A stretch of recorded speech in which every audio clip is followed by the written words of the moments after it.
Welcome, everyone. Welcome to the Business and Society program here at the Aspen Institute. I'm Felicia Davis, a program manager here. Today it is my pleasure to kick off our virtual event, The Art of the ESG Conversation. This virtual event is designed to make sense of where the frenzy of interest is taking ESG and how we can improve ESG-related conversations, both between companies and investors, but also within companies and between companies and other corporate stakeholders. We will be hosting a series of dialogues over the coming days and are starting today with a conversation on where ESG is headed in 2021 after an unprecedented year. I'd like to introduce our moderator for the discussion, Sebastian Niles, partner and corporate governance expert from Wachtell Lipton. Our panelists for today include Jonathan Bailey, Managing Director and Head of ESG Investing at Neuberger Berman, Cambria Allen, Director of Corporate Governance at UAW Retiree Medical Benefits Trust, and Lex Suvanto, Global Managing Director, Capital Markets and Financial Communications at Edelman. One housekeeping note, we will be taking your questions through the Q&A box, so please send those throughout the discussion. Sebastian, I'll turn it over to you. Great, thank you, Felicia. So look, to kick it off, I'm a partner at Wachtell Lipton Rose and Katz, where in addition to M&A and sort of shareholder activism items, we've really been trying to drive a lot of the corporate governance related priorities and issues that many companies and investors have been navigating in 2020, in particular. Just a little bit more about our panelists, today. Cambria, a number of different hats that she has worn over the years. In addition to being corporate governance director, is noted for UAW Retiree Medical Benefits Trust, which I believe is still the largest non-governmental purchaser of retiree healthcare benefits. Obviously, healthcare being a very, very significant kind of element on a global scale. She has led the Human Capital Management Coalition, a group of investors who's really been trying to elevate human capital management issues as a critical driver for long-term shareholder value, and is a board member of the Council of Institutional Investors. Jonathan Bailey, I'm also delighted to have Jonathan here, is head of ESG investing at Neuberger Berman, an actively managed and very well-known fund. And he was previously founding director of research at FCLT, focusing capital on the long term. That's really been driving a lot of these issues in a very practical, real-world way. And last but certainly not least, my friend Lex Suvanto, who is Global Managing Director at Edelman for Financial Communications, Capital Markets, but really has been working with C-suites, boards of directors, and actually sort of investors on a whole range of issues, particularly as we navigate this kind of current environment. So, with that, and again, thanks to all who are in the audience, to listen, we're trying to kick off this broad concept. Where is ESG heading in 2021? And so through this panel, there are, maybe sort of 8 themes that we're going to try to develop with sort of the panelists, right? What does it mean to be an ESG leader versus an ESG laggard? What does ESG mean in the context of corporate strategy, as opposed to a reporting or disclosure kind of issue? We're definitely going to focus on workers, employees, human capital. We're going to talk about diversity, equity, inclusion. Touch on ESG and shareholder activism, right? The pressures that can be brought to bear on boards and management teams from shareholders wielding their rights in the ESG space. The role of the board. I suspect we will get to what the future will look like and what do each of the panelists see as the emerging issues in this space. And then, there's been a lot of talk of corporate purpose, but let's turn some of that spotlight on the investors and what does investor purpose mean and investor responsibilities, on this. So I might first turn to, Cambria. Let's assume there is a difference between, leaders and laggards in this area. What are you seeing as the distinction between that? How clear is it that there is a gap, and what are the ESG leaders doing that's different from others? Sure, and thank you, Sebastian, and thank you to Aspen for inviting me. So first, when thinking about this question, kind of thinking about what we mean by ESG. So by the term, we're talking about both intrinsic issues, which is the G, relating to how companies are organized and governed, as well as shareholder rights, and then the E and S, which are more extrinsic factors that exist in the business environment. And these are areas that any well-run company should already be incorporating into their business strategy and operations. Same deal for investors. And you know, at this point, any company that's not attending to these issues in a meaningful way is not just a laggard, they're you know, far behind. You know, so I think that I think there's still quite a bit of work to be done, but the leaders are really thinking about this in a strategic way. You know, part of the business strategy, it's incorporated into everything they do. It's not just looking at risks, but opportunities in the business environment. Laggards just aren't, you know, maybe have not quite gotten to that level of commitment, or maybe they're just starting their journey and just haven't, you know, are kind of moving along. But I would say. You know, it's I wonder sometimes, do all of the corporates recognize whether an investor is putting them in that leader versus laggard group? You know, on that, I might, you know, ask Jonathan, is this kind of framing legitimate framing in terms of what you see as you invest across a whole range of portfolio companies and across sectors? You know, I think what we see is that smaller companies recently coming to the public markets.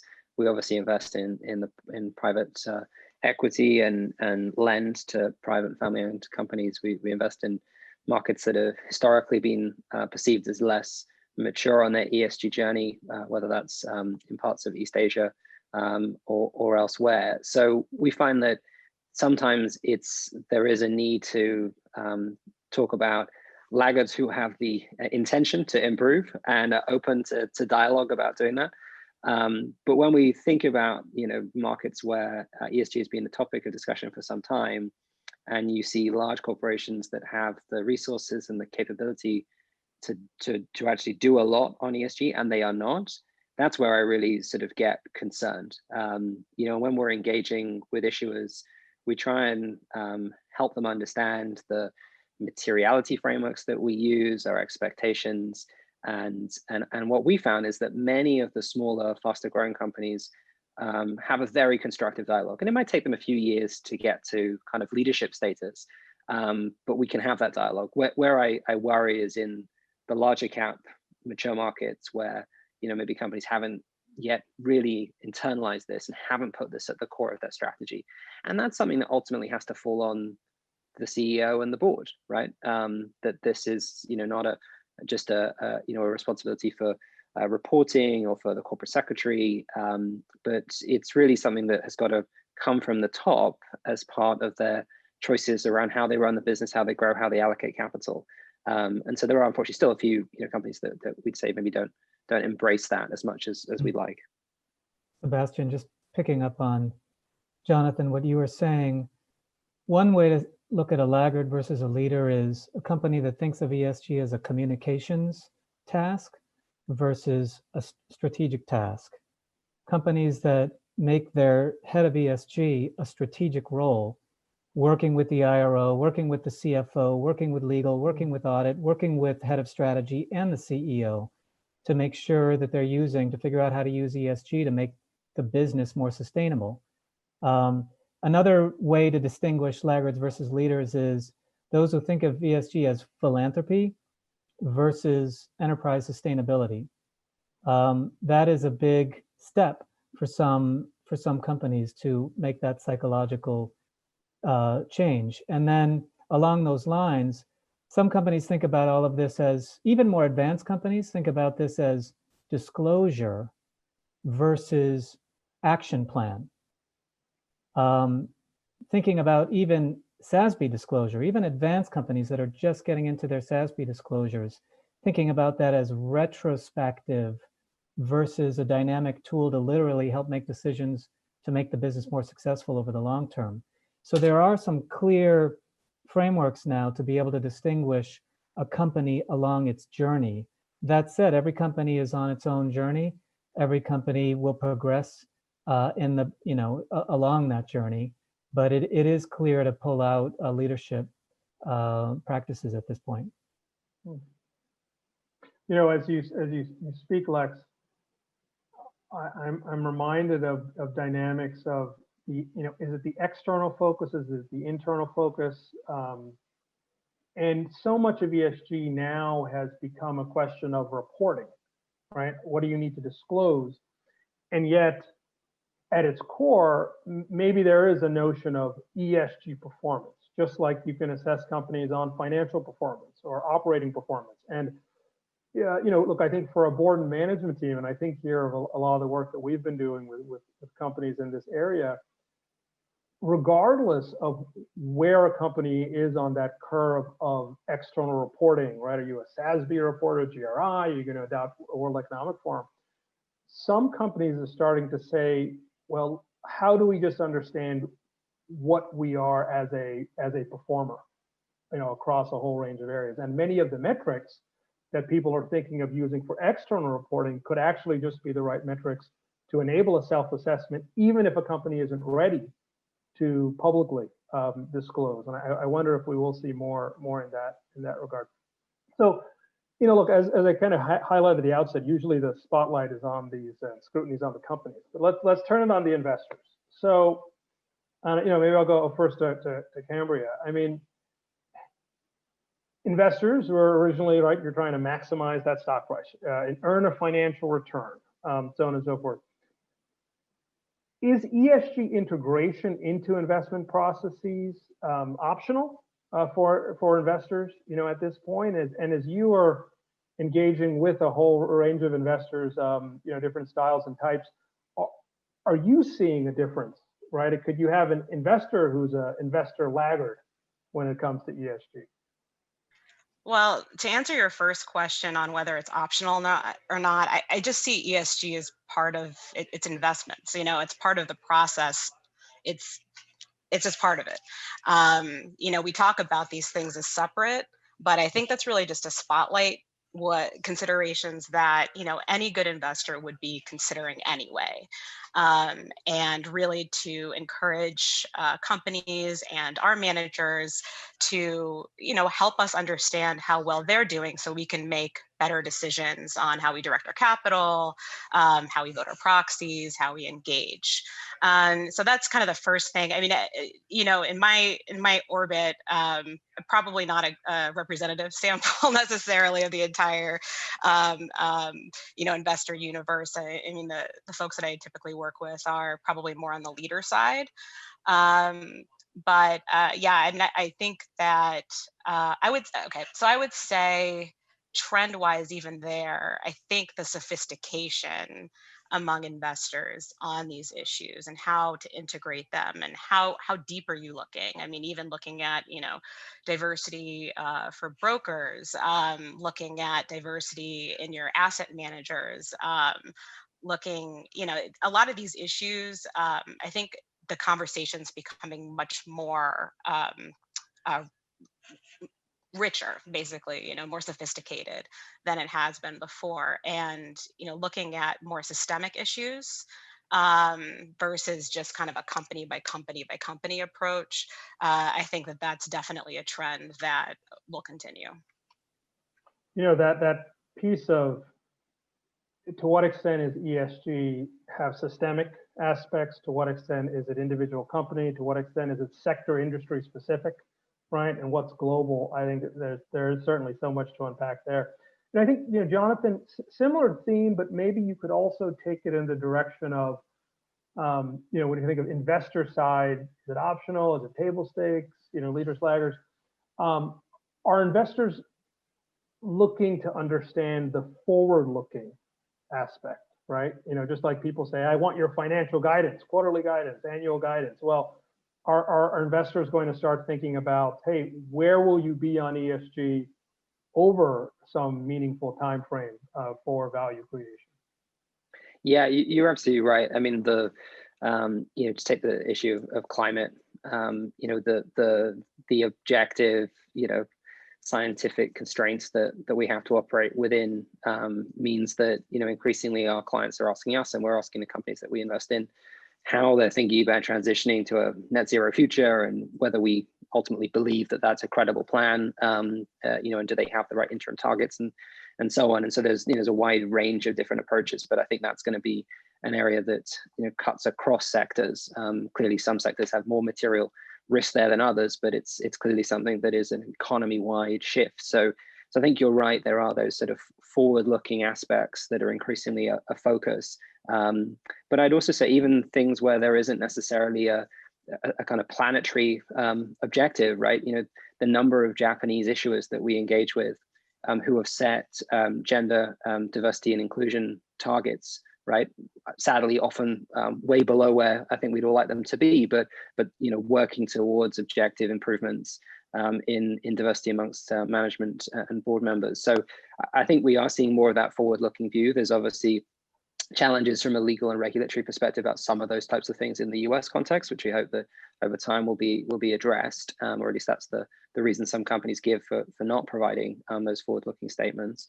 But you know, if you look at the demands on us as an asset manager, last year I think about 35% or so of all of our clients globally asked us about ESG during the RFP or due diligence process. This year it's up to about 50%. You've obviously got peaks in markets like Europe that you'd expect, but you know, frankly, North America has been a huge driver of that increase, as is Japan over the last few years. So in many cases, we see that for our clients, this is table stakes, and what they're looking for is to partner with a manager who not only can evaluate these ESG issues today, but is investing in the capabilities that in 5 years' time is going to still be cutting edge, because disclosure will improve. Some of the data will become less of a source of alpha. And so what are you doing, whether it's through data science, whether it's through your engagement activities, to try and bring a mosaic together that's going to give you a view that's differentiated than what will be either mandated in regulatory disclosure or is sort of broadly accessible. So that's where we're spending a lot of our time, is trying to bring those alternative perspectives, many of which are inherently trying to look forwards in how we evaluate a company. Lex, any thoughts you want to add to this? Two things. One is, I think you're right. I think the world, or the US in particular, over the last 5 years, has realized that disclosure is essential. Clear. Everybody needs to disclose. But to your point earlier, Sebastian, I think the next phase is moving from disclosure to performance. And investors in particular, but companies are realizing that they need to be reporting against performance, and that'll naturally lead to a forward look. But even more potentially, I think more interesting, just today, the New York State Pension Fund announced that it's going to be net zero by 2040. Harvard Endowment has announced net zero by 2050. Facebook, Ford, a whole number of companies just on the climate front. So the more investment firms are announcing their own net zero targets, what that means is everybody else is just going to be contributing into this massive global formula of whether or not of getting to net zero by a certain date. That's going to require, it's going to compel everybody to be putting out their own forecasts so that the investment industry itself can back into their own goals. So I think this is imminent, that companies will be needing to put out forecasts, starting with climate, but on other matters also. Mm-hmm. You know, before I dig into the kind of employee worker human capital topic, just today, I think it was maybe 37 or 40 major financial companies, including some major banks and asset managers, signed up to a Finance for Biodiversity pledge, that they will be setting targets and reporting on the impact their investments have on biodiversity loss. And I mention that because, look, I think it's universally recognized now that climate change is a core ESG related topic. But maybe this is a good moment to kind of probe and push each of the panelists on what are some of the other emerging, issues. Because look, I think, Procter & Gamble, of course, had a surprise when over, 70% of their shareholders had voted in favor of a biodiversity supply chain related shareholder proposal this spring that, the board had opposed. a bit of a wake-up call for a lot of folks. But maybe we can just kind of go around. I mean, Cambria, sort of first, are there any topics that you think are similarly kind of, hey, pay attention? It's not just kind of climate change. Mm-hmm. Yeah, so I know we're going to talk about human capital in a moment, but I'll put my stake down on that one. I think another one really is going to be exec pay, especially in the age of COVID. I think this comes up kind of front and center every time there's some type of shock. The last time was the 2008 financial crisis. And I think, investors are going to be looking for responsible pay practices. State Street just talked about this a bit at the most recent IAC meeting, looking at short-term retention awards, timing of off-cycle equity grants, especially talking about the link between strategy and pay. I think companies are going to have to really dig in and justify some of these pay decisions, and especially non-GAAP metrics. There's going to be a lot of attention on those, any adjustments that are made in light of COVID, what's legitimate, what's not. So I would say those two items I think are human capital, definitely, and exec pay again. Yeah. Jonathan, what about you? Yeah, I think definitely would agree that the broader human capital issues and comp for sure. I would add, I do think that we're getting more of a view of the sort of absolute expectations around human rights. It's obviously, you may have seen the vote that narrowly lost in Switzerland around kind of making a legal liability for companies on a global basis there. The Dutch pension fund agreement, many of our clients have signed on to around that. So I do think there's sort of a, even where it may only be a salient issue rather than a financially material issue for the security, that push I think is coming through and is appropriate. And then I do think the point you raised, Sebastian, around biodiversity is also there. It's those issues that are that we've seen in certain examples.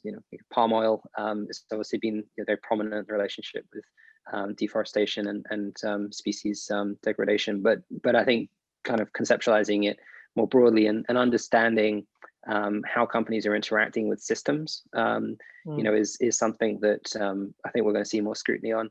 And frankly, if you look at what's happened this year with the disruption to supply chains, right, that was caused by, basically shutting down global trade, many of those very clearly financially material shocks to company performance and their ability to deliver for clients, are related to understanding the resilience of the supply chain. And you could have looked at that resilience through the lens of the climate risk. You could have looked at it in terms of human capital issues and human rights. There are plenty of ways you can sort of get a better handle around supply chains. And so these issues are important in their own right, but they're also help us as investors to sort of grapple with the interconnectedness of companies and where they have risk and where they may or may not understand and manage the risks that they're exposed to. So these topics are important. Look, this has also been the year, or maybe it's the past 2 years, of stakeholder governance, of a much heightened appreciation that even for those that are singularly focused on how do you maximize long-term value, financial value, it's through the broad set of stakeholders. And of course, for those who are, sort of considering broader impacts of how do you achieve, more broad-based prosperity, as well as, a term that's increasingly being used of, capitalism being used to create solutions for people and planet, right? For achieve prosperity and whatnot. But key stakeholder, the employees. We at Wachtel have actually been thinking that ESG isn't really the right term, because it should really maybe be EESG, because employees really ought to have a proper dedicated focus. So, Cambria, without further ado here, walk the audience through this intersection around employee human capital. What do we actually mean by that, and what are investors trying to accomplish in this area?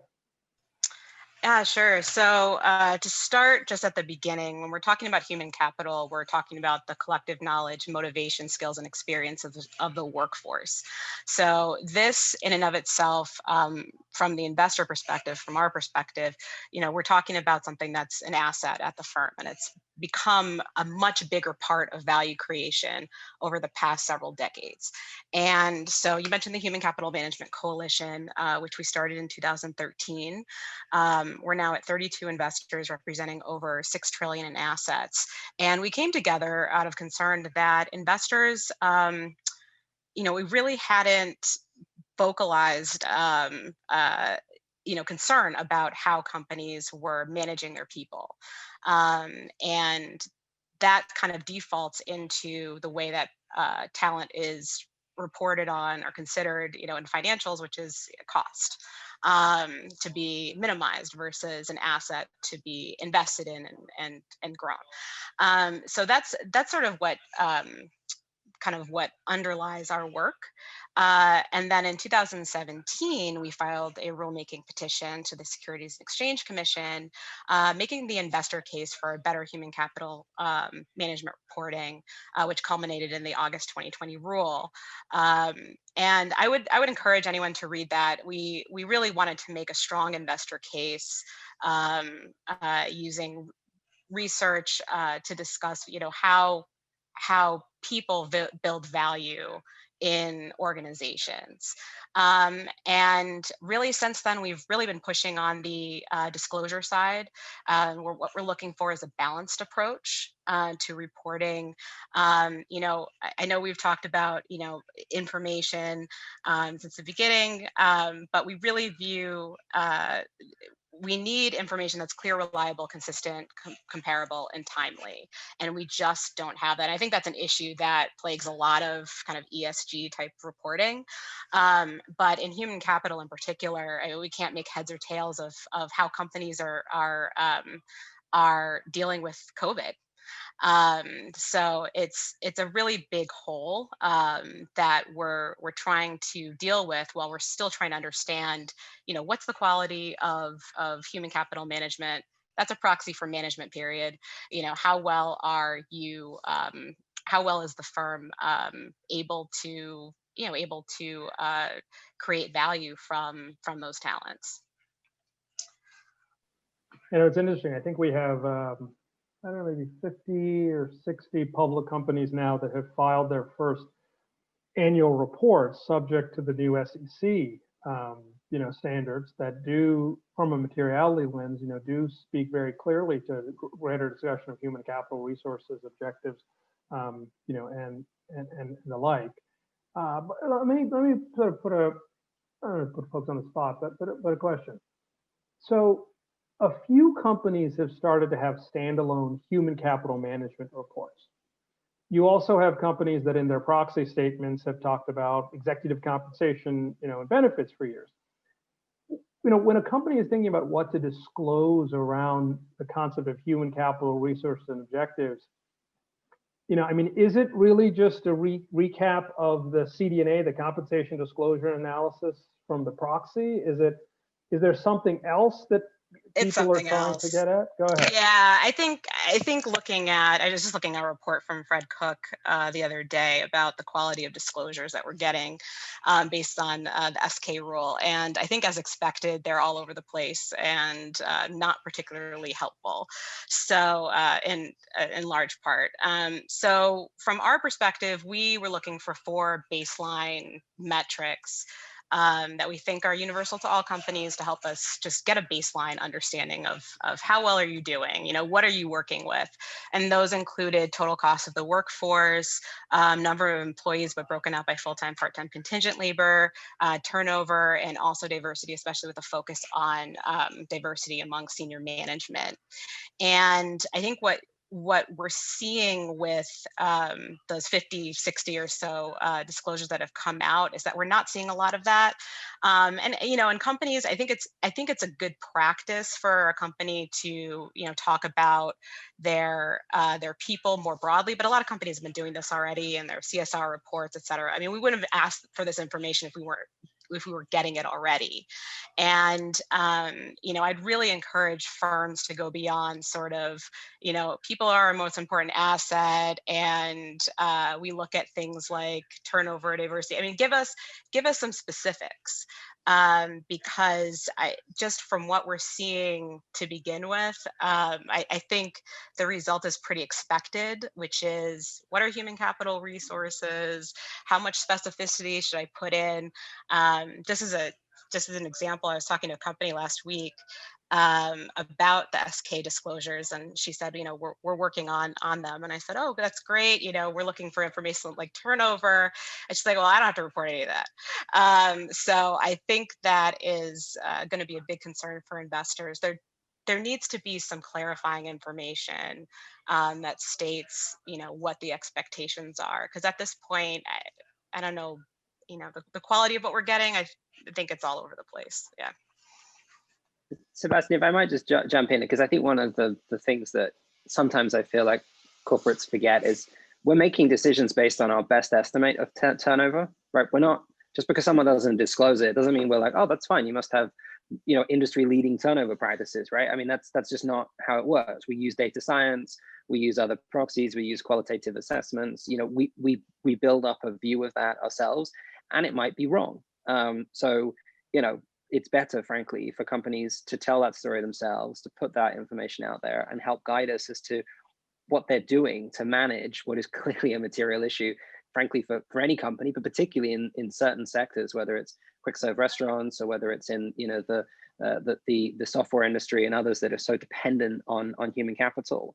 One of the ways that historically we and UAW and others have sort of tried to communicate this is through the proxy voting mechanism and support for shareholder proposals. And we've been pretty innovative this year in actually providing advance disclosure of a number of our key votes. And we tried to draw the distinction very explicitly between practices at two companies. One was Adobe, where not only did they have high quality disclosure of gender and racial pay equity, with clear explanation about how they were calibrating the groups and all the rest of it, but most importantly, they actually had good performance, right? They'd actually delivered global pay equity, right? Which is on a gender basis, which is really the objective, right? It's fine to have the disclosure, but what we're looking for is performance. And so we were quite happy to oppose a shareholder proposal and explain the logic of why to show the bar to other companies.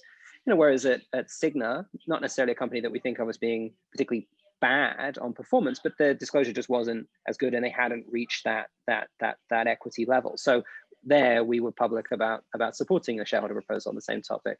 Now, we would love for this to happen faster, to not have to use the shareholder proposal mechanisms to signal that. And obviously in some jurisdictions, regulators have helped make that more straightforward. And I share Cambria's slight frustration that what's being interpreted so far is not necessarily as helpful as we'd like. Oh, one area. Go ahead, Lee. Just to reinforce one stat, to reinforce what Cambria and Jonathan are saying, from some research we did, 9 in 10 investors said that strong diversity and inclusion metrics can have a positive impact on share price. So this isn't about proxy voting only. This isn't about looking good to your stakeholders. This can literally have a benefit to your share price. Yeah.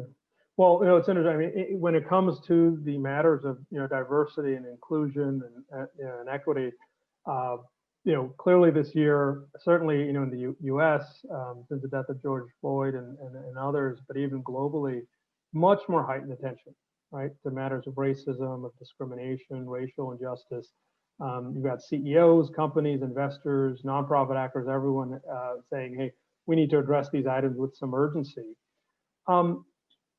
I sort of have a question though, maybe Cambria, are these issues though is human capital management really the sole lens through which those broader topics are being assessed by investors, or is it kind of a broader ESG? Is it, because obviously it impacts people very kind of direct ways. I don't know. Can you clarify a little bit more? No, just on the topics of when we think about diversity, equity, and inclusion, right? Is human capital management the lens that investors are taking to these sort of broader topics? I don't think necessarily. I mean, it's so funny as we're talking, we're talking about, this lens, that lens, or the other. I mean, I think they're kind of all together. So that's why I'm kind of having a little bit of difficulty with answering your question. Right. No, yeah. I think you're right. And because not to get too philosophical, ultimately, at least from the investor's perspective, right, it's one company. Mm-hmm. Right. And trying to have this sort of holistic sort of sense of the strength of the company, how the company is acting. I mean, Lex, I know from all the work and research that you had been doing, are there any other sort of particular interesting findings that you have had, whether it is the DEI issues or other topics relevant to this ESG conversation? Well, just on the D&I and workforce, a great majority of investors say that they're companies that are not measuring up on D&I and related disclosures. They're putting on negative screens. They're putting on watch lists internally. So that shows that this is a material issue for the business. The quality and the strength of their disclosure in these issues. Another interesting finding is that investors are clearly plan to engage with the board directly, and they have expectations of the board specifically along all of these issues, that the board is overseeing, that the board is engaging, that the board has expertise. That puts pressure on public companies and a lot of boards that haven't necessarily been equipped or composed to oversee and direct these issues. The investors are telling us very clearly that they plan to engage with company boards on these matters. And Lex, I'm so glad that you mentioned composition of the board, because I think that, that segues nicely into what NASDAQ has just come out with and their expectations on board diversity. And if you have a chance to read the 19B4 filing, I would very much suggest it. I mean, it's basically everything that, as investors, we've focused on, that increased diversity on boards increases performance on a number of levels. I think, definitely strongly encourage that. But I mean, some of the other efforts, related to human capital, we're talking about diversity of the boards, but also diversity within employee populations. You have New York City Comptroller with their EEO1 initiative, asking companies to report or to publicize their EEO1 reporting. State Street also announced earlier this year that he's looking for that data.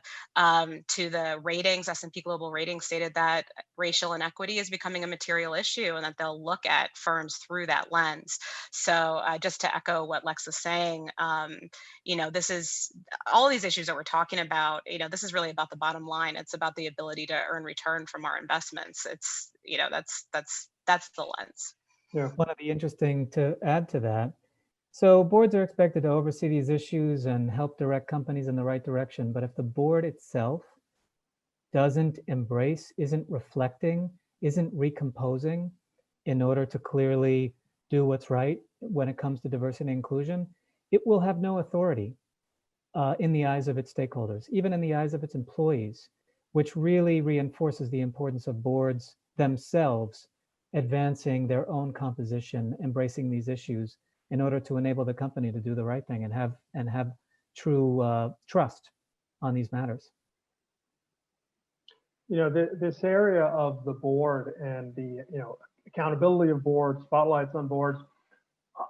I have found that when it comes to ESG or sustainability matters, it is important to recall that many of the implementation of these items, they do continue to need to be really kind of company priorities in the sense of management, in the sense of kind of the internal team, the protocols. How do you, what are the priorities, and methods that are most relevant, to a company? And so some of it, again, the focus of, well, where's the board on the issue? Certainly when there's a crisis, people kind of look to boards. But it is an area where I find, and not just from a fiduciary duty perspective, but ESG is one where, the boards really need to be, and I think for the most part, are partnering with management, right? It's a much more kind of needing to be kind of a collaborative, type of discussion to kind of really understand it and drive and determine what is of most value.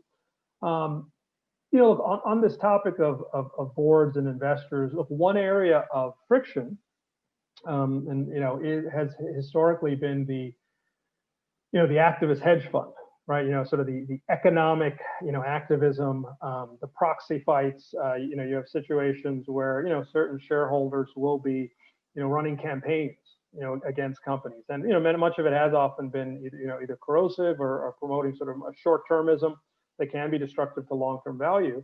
You know, but we've also seen really this year, whether it's, you know, Jeff Ubben at Value Act having, you know, launching inclusive capital partners, whether you have, you know, just I guess in the last week, there have been some new ESG-oriented sort of activist funds, including some going after Exxon, you know, and the like, and just, but maybe, and maybe also, I mean, Jonathan, because there is an arm of Neuberger that itself has been known to sort of deploy some of these activist-related tactics, but is there going to be some increasing kind of linkage between ESG sustainability kind of issues and the traditional type of, you know, shareholder activism or hedge fund activism type of tactics or campaigns as we head into 2021?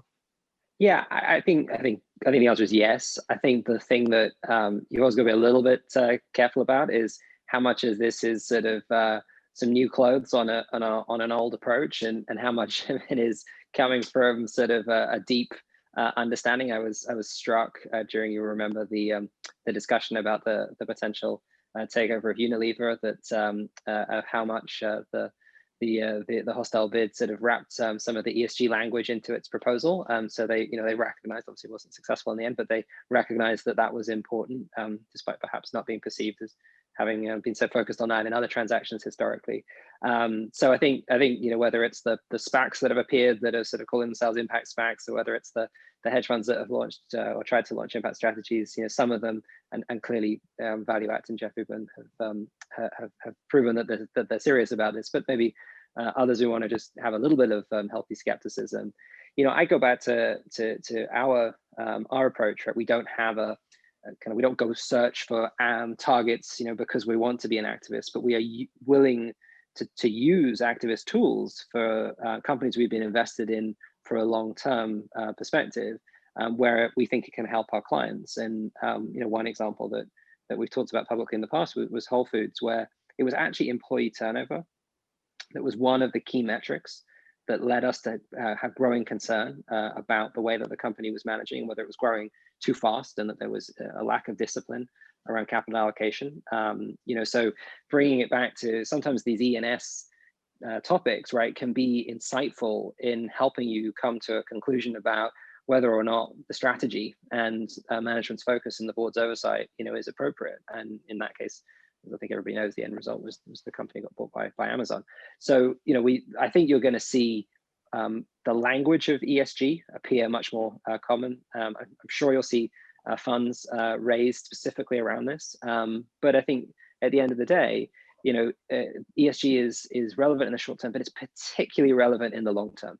And so, you know, are these investors going to stick with it to make sure that we see the sort of changes that often take time to come through? And we found that, you know, if you engage on governance issues, if you get some of the fundamentals fixed, it then becomes much easier to push environmental and social progress at companies, because you've unlocked, you know, the dialogue that may not have been as easy to have when, you know, the board perhaps wasn't fulfilling its responsibilities and management may have been sort of bunkering down. You know, one of the topics I think that came up earlier in the panel is why are investors pushing on these issues, and sort of why are the asset managers, external managers, institutional investors? And I think a number of you had flagged that you yourselves as investors are being pushed on it by your LPs, by your asset owners, sort of in very, you know, your clients are, you know, kind of driving this really sort of to the forefront. And, you know, Jonathan, I think you're right that there is also, as we have more of this ESG as sort of a possible asset class, and is that or is that not the right way to think about it? There will be folks that say, hey, there's an opportunity to raise AUM, right? Assets under management with respect to these areas. And is it activist? Is it, you know, is it language? Is it sort of substantive? You know, ESG issues generally, whether companies are on journeys, whether it requires a certain amount of patience, they are multi-year, very complex, areas. And I think there will likely always be a kind of continuing inevitable tension between some of the more short-term, get the stock price up today kind of campaigns and some of these broader issues. And what I do anticipate is even companies that are targeted by the the ESG hedge fund type of activists, well, the broader set of investors, right, are going to be, when thinking how should those be resolved, they're going to be really looking to understand, okay, what was the company willing and ready to take steps to address the broader sustainability issues? And if the company does demonstrate a good faith effort to do that, then the appeal of the kind of fast move around it's going to go much less. And I think you're going to see that more in terms of some strategies. Although, Sebastian, there's a lot of companies that are simply not doing enough. There's a lot of boards, a lot of CEOs that just haven't woken up yet.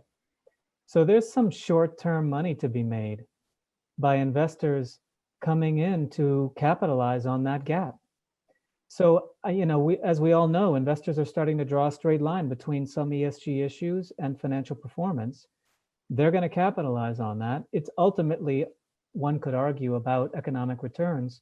However, there's a clear economic gap in terms of companies that are outperforming in certain areas like climate risk or even D&I, and companies that haven't even started. So I actually think, and then with all of the money, ETFs, all of the capital flowing into investors that care about sustainability and ESG, there's bound to be more activism, more attention on these issues. Yeah. I'm going to come back to the human capital piece and the focus, ESG on employees. To what extent do you see that employees, not just investors, may start driving the ESG conversation or the ESG related initiatives at companies? That's a great question. It looks like Lex wants to jump in too, but I would say yes. I think employees are certainly increasingly driving this focus, especially as companies are bringing in newer talent, younger talent. These populations are focusing on that. And I think also, there are also employees that are running a lot of the, shareholder proxy activity as well, filing shareholder proposals. Employees, I think, have a much higher expectation for what they want to see out of an employer and what they see in their workplace, and have been extremely vocal, especially at tech companies, but I think others as well, on what's acceptable to them and the type of organization they want to be a part of, and really pushing that forward. Sebastian, I think we've seen employees are saying loud and clear that these issues matter to them, and they're going to choose their employer based on the companies that align with their values. Consumers are choosing products based on companies that deliver products that are aligned with their values. And the research is showing that focus is only increasing. So we can expect to see more employee activism. We can expect to see probably more consumer activism in cases where there's misalignment between employee values and what they expect from their employers. John, and I would you had a few thoughts. Yeah, I was just going to say, I mean, as a private employee-owned organization, we also have to think about this, about how we run our own firm, right? And our colleagues are not shy from sharing their views on these things. And I was reading a really interesting piece that Sebastian, you and some colleagues at Wachtel put out around wellness and mental health, and some of these issues that maybe historically haven't been given as much scrutiny as injury rates on the job, and some of the more traditional OSHA disclosures. And for a company like ourselves, that's something that we've been spending time on. We've been focused on equity, inclusion, and diversity, of course, as well. And it was at the urging of colleagues that we decided to put our own cost of capital into alignment with some of these issues by renegotiating with our banks our credit facility at the corporate level to tie it to specific progress on equity, inclusion, and diversity metrics alongside actually some ESG issues and our governance model, so that ultimately we will pay a lower cost of capital on our credit line from the banks if we manage to deliver on improving diversity at multiple levels of our firm. And those are the types of things that come from an employee base that says this matters, right? And that we want to have an organization that takes this seriously and commits to it and is transparent around it. And that's not the right mechanism for every organization to use a sustainability linked credit facility, but being able to show to your employee base that it's not just the CSR report or kind of people are our greatest asset type of signals, but it's something serious. I think is critical for all leadership teams across any company. Yeah. No, it's interesting. You mentioned the sustainability linked facility you did. I mean, I believe you were the first North American and certainly one of the first few even globally investors to do that type of linkage. Very well noted. And broadly, this issue of sustainability linked bonds, and forgive me, you may hear some of my children who've now decided, wellness at this home is not so great. But Novartis linking to access to low and middle income countries around innovative theories as being part of a social bonds and valuation. Let me kind of open it up. One item just around employees and human capital is how accounting matters. And I think in the area for the audience of areas to see on the horizon, there is a lot of work being done. The reality is, accounting wise, human capital, human capital is an expense, right? You get better accounting numbers and financial numbers if you cut the workforce, right? If you cut these things, it's not treated as an asset in which you are invested on. But a lot of folks have any other thoughts about how the metrics we use. There's Clayton Christensen, the Harvard professor, he's passed now, wrote some amazing pieces over the years about not just innovation, but the capitalist dilemma. And we can focus on metrics, but the map is not necessarily the territory, right? And just maybe on this topic, if folks want to have further thoughts to share or respond to. I feel like accounting's the next frontier when you're talking. I mean, you really hit the nail on the head that because of the way that we see the workforce accounted for, to your point, as a cost to be cut. It's also often a company's largest variable expense.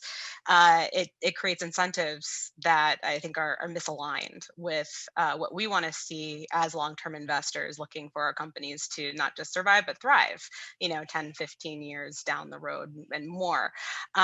So I think that this is something that I think comes up often. I think it's coming up increasingly when thinking about FASB and the accounting standards and whether they're aligned with what we, the way that we create value today and what we're seeing from companies today and what we'll see in the future. And I think that there's an increasing misalignment there. We're using standards from decades ago to try to value companies that exist now.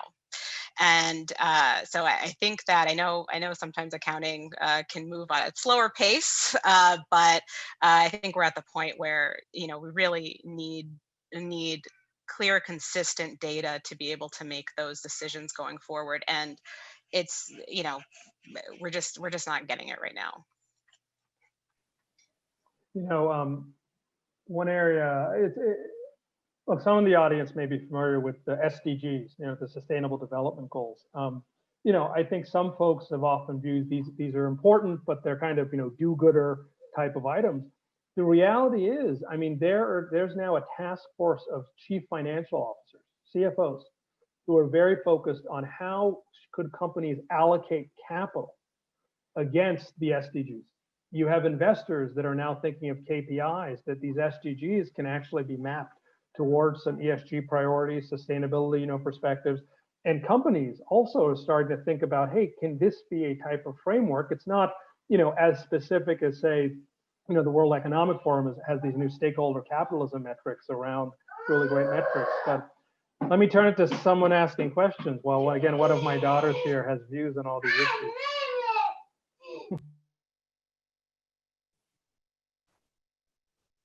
Jonathan, I'd be curious, just curious your perspective on this from Neuberger. How are you thinking as a money manager about the SDGs? Yeah, I think that the main thing for us with the SDGs is around this idea of them being absolute objectives, right? So it's about incremental action in order to make progress. So one of the things that I was a little bit skeptical of is, a company that sort of is just doing what it was doing before and puts a few SDGs in its corporate reporting. I won't name the company, but my favorite example that I use occasionally is an East Asian conglomerate, industrial conglomerate, which happens to make battleships, amongst other things. And they had mapped their battleship business line to SDG 16 about peace and security. And because these were more efficient battleships than the previous generation, they also were contributing to solving climate change. Now, some might argue that that's a stretch, and certainly wouldn't be the core of our investment thesis for that industrial conglomerate. So we've tried to really focus on two aspects. One is how our engagement with companies on their processes and operations and practices can help them make incremental steps to contribute to specific SDG targets and indicators.